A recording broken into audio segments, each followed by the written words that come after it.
Okay, so we're going to go through just the first part of the notes for 5.7 in this video. We're going to go through how to calculate integrals of trig functions taken to some power. So we'll start by doing the warm-up, where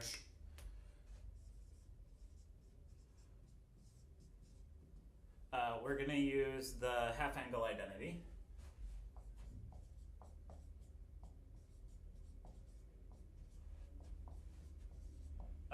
Which is for sine, that sine squared of x is equal to 1 minus cosine of 2x divided by 2.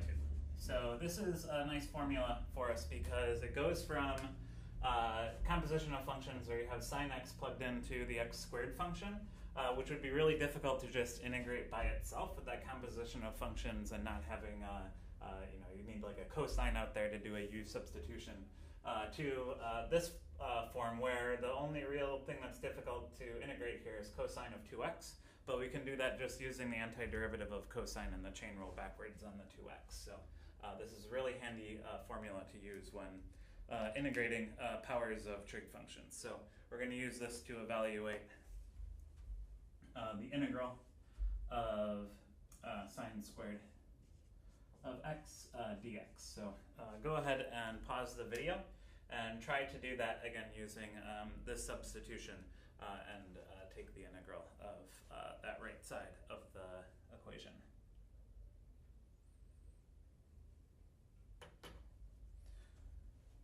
Okay, so hopefully you guys have done the warm-up.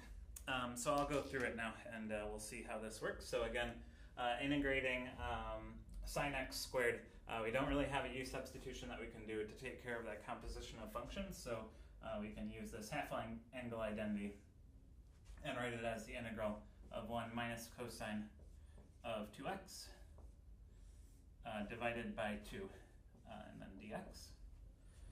So we can take out the half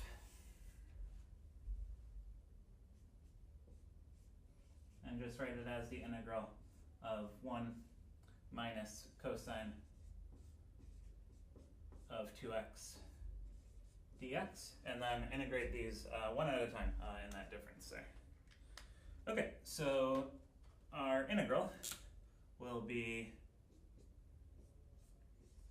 1/2 times, and then the antiderivative of 1 is just x.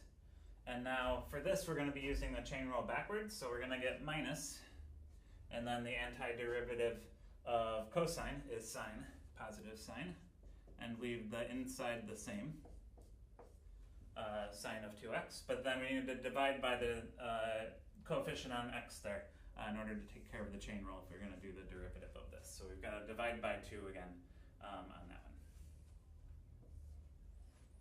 Okay, and then we've taken the integral now, so we do need a plus c. And this looks great for the antiderivative, just depending on how you want it to look. We could also factor out another half and get 1/4 times 2x minus sine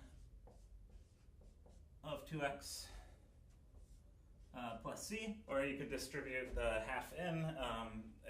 Yeah, any way you want to leave it would be fine, as long as you get the answer. It doesn't seem like there's any real simplifications that'll cancel or anything like that. So, okay. All right, so let's try to do some other ones using the half-angle identity. So we'll do example 1 now.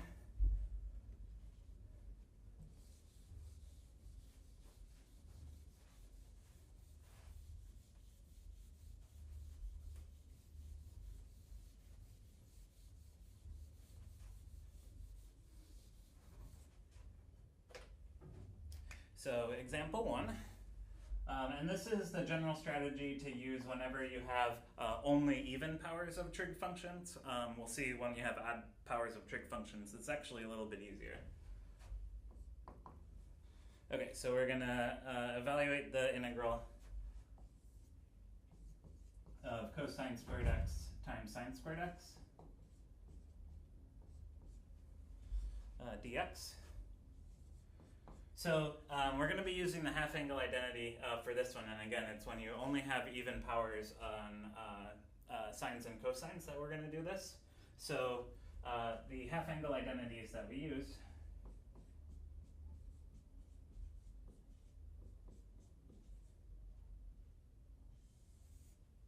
are, first of all, for cosine, for sine is the one that we just used, so sine squared x equals 1 minus cosine of 2x divided by 2.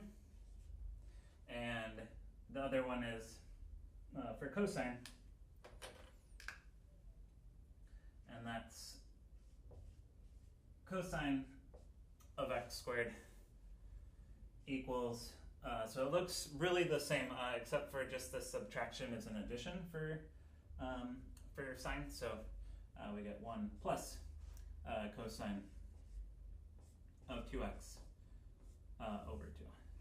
And this comes from the formula for cosine of 2x.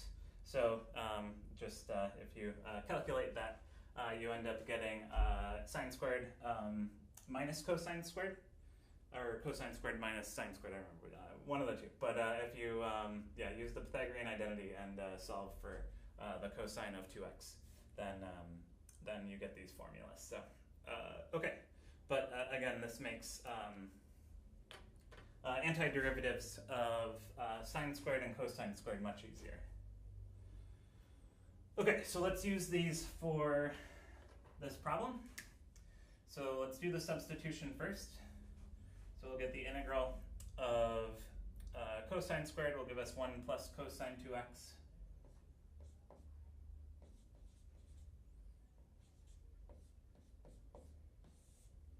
divided by 2. This marker's dying. Let's see if this green's better. A little bit. Okay, and then we're going to multiply that by our half angle identity for sine squared. So 1 minus cosine of 2x, and then all of this divided by 2, and then dx. Okay, so what we're going to do to simplify this is actually, well, we can take the denominator of 4 when we multiply it together out. So we can write it as 1/4 times the integral. And then I'm going to FOIL the tops together. So it'll be 1. And then minus cosine of 2x and plus cosine of 2x. So actually those middle terms cancel. And we end up with minus cosine of 2x times cosine of 2x. So cosine squared 2x. And I factored out the denominator, so I don't need a fraction there. So let me just rewrite it in the middle. 1 minus cosine squared of 2x is what we get. And then we need to integrate both of those with respect to x.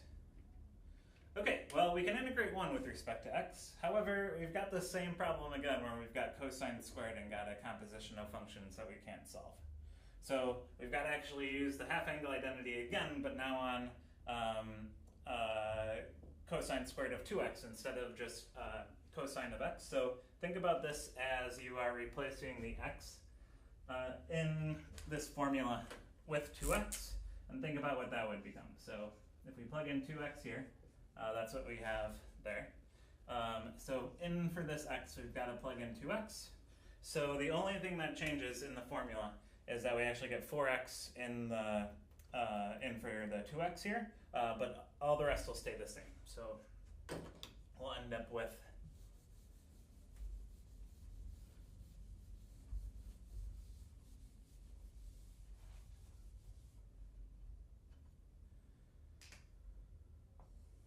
we'll end up with 1/4 times the integral of 1 was great. But now we're going to do minus, and then again it's going to look the same as the formula for cosine cosine squared of x, but we'll get a 4x in here instead of a 2x. So it'll be times 1 plus cosine of 4x, and then divided by 2 still. Okay, and all of that is what we're integrating. Okay, but these are things that we can actually integrate, so we'll end up with 1/4 times antiderivative of x, of 1 is just x, and then minus, let's bring the half along. Okay, and we'll pick up another x.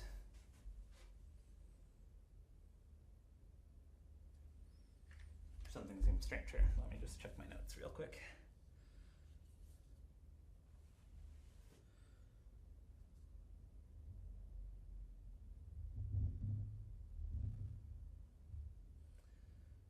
Okay, no, we're looking good. Looking good. Okay. All right, so continue. And then we've got to do the antiderivative of cosine, which is positive sine. Leave the 4x in there, but then divide by the coefficient on x, which is 4, so we'll pick up an 8 in the denominator here.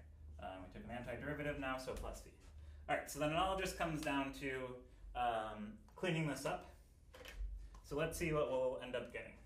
Let's leave the 1/4 out in front.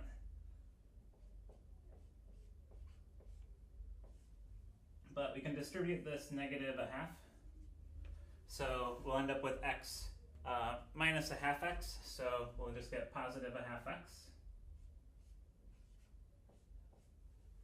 And then we'll get a negative now, denominator of 16, negative 1/16 sine of 4x, and then plus c. And that all looks fine. You can also distribute if you really want to. Since I've got these fractions anyways, I might as well make them all fractions without having all the parentheses. So we'll get 1/8 x minus 1/64, and then times sine x, sine of 4x, plus c.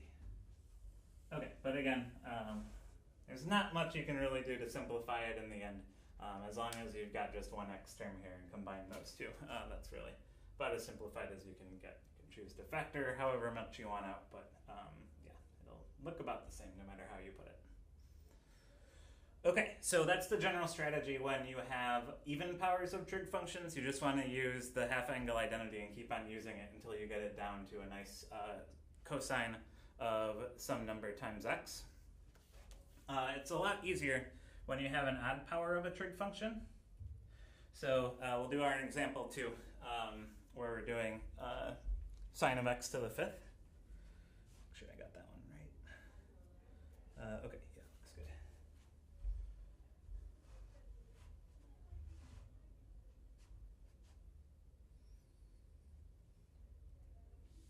Okay, so let's do example 2.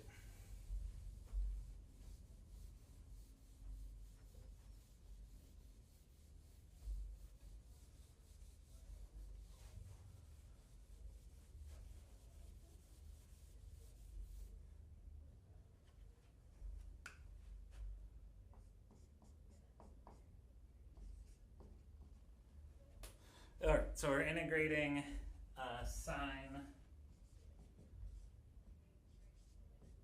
of x to the 5th. And the reason why this is easier is because we can use the Pythagorean identity to make an even power of sine look like a cosine expression, and then use u substitution. So what we do for this is just break off one of those signs. So we'll write it as the integral of sine x to the 4th, and then times, times sine x dx.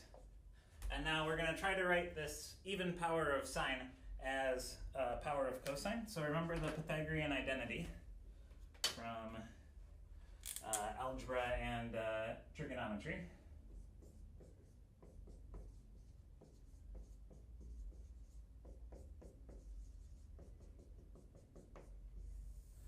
So normally how it's written is as sine squared plus cosine squared equals 1. But you can write that as a formula for sine squared if you want, if you just solve for it. So that sine squared x equals, we just subtract cosine squared to the other side, 1 minus cosine squared x. Or we could also solve for cosine squared.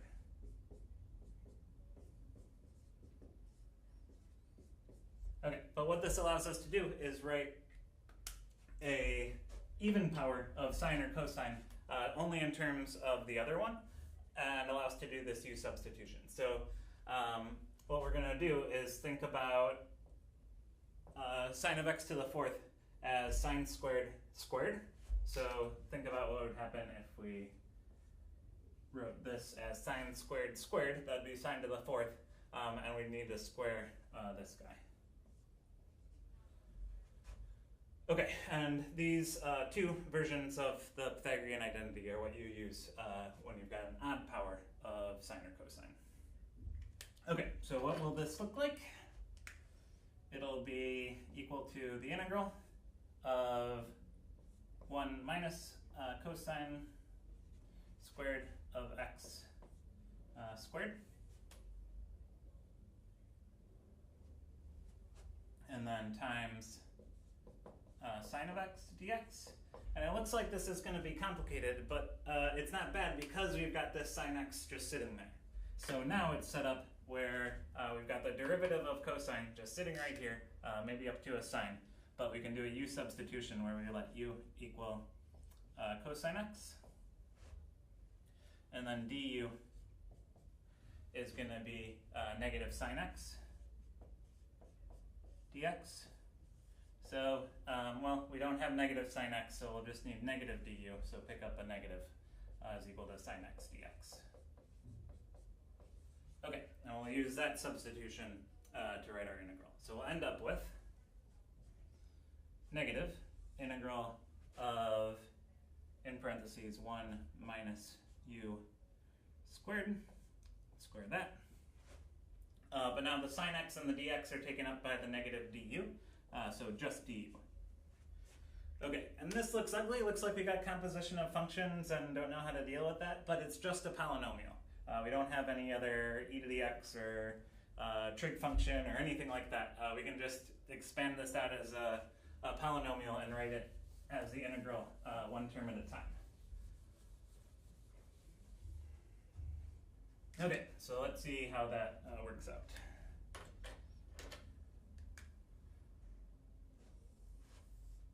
Okay, so let's expand it out. That'll be negative integral of, we're just foiling this out, so we'll get 1 squared, so 1. And then for the inside and outside, we'll get 1 times negative u squared, so just negative u squared twice. So minus 2u squared. And then finally, negative u squared times negative u squared, positive u to the fourth. Okay, and each one of those terms is an easy power rule antiderivative. And we'h get negative antiderivative of u is just u, minus, or sorry, antiderivative of 1 is just u, minus increase the power by 1 is 3, 2 comes along, and divide by the new power, plus increase the power by 1 is 5, and divide by the new power, and plus c. Okay, and again, that's fine to leave it like that. Maybe we can put it in descending powers. It really doesn't matter though, but we can write it as negative u to the fifth over 5 plus 2/3 u u cubed, and then minus u plus c. Okay. All right. That should be it. Oh, it is not it. Sorry. You should know that I was not done yet. Our integral was originally given to us in terms of x, so we've got to substitute back in with cosine of x for all of our u's. So in the end, we'll get, write it down here, negative 1/5 cosine to the 5th of x plus 2/3 cosine x to the 3rd, and then finally minus cosine and plus c. Okay, so after all of that, our antiderivative is that kind of crazy polynomial written out in terms of cosine. Okay, and this works for any time that you have a sine or cosine to an odd power, even if it's being multiplied by an even power of the other one. So for the exercise, just to get you guys started, but you should do it on your own.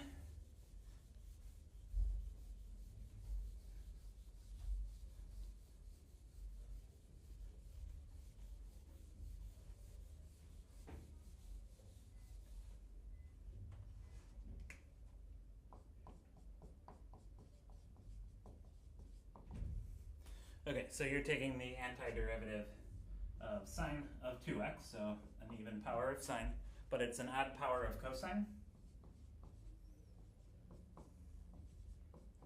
Okay, so what you should do is take that odd power and break off one of those cosines to do the u substitution. So you would have sine squared x, cosine squared x times cosine dx, and then use the Pythagorean identity to substitute in for the cosine squared. And then everything will be in terms of sine except for that cosine x dx, and do the u substitution with u equal to sine. So try that on your own. I'll post the solutions for that one so you can check it. But yeah, it's a good test to see if you got it doing that problem. So, okay, I'll post the solutions for the other methods that we learn in 5.7.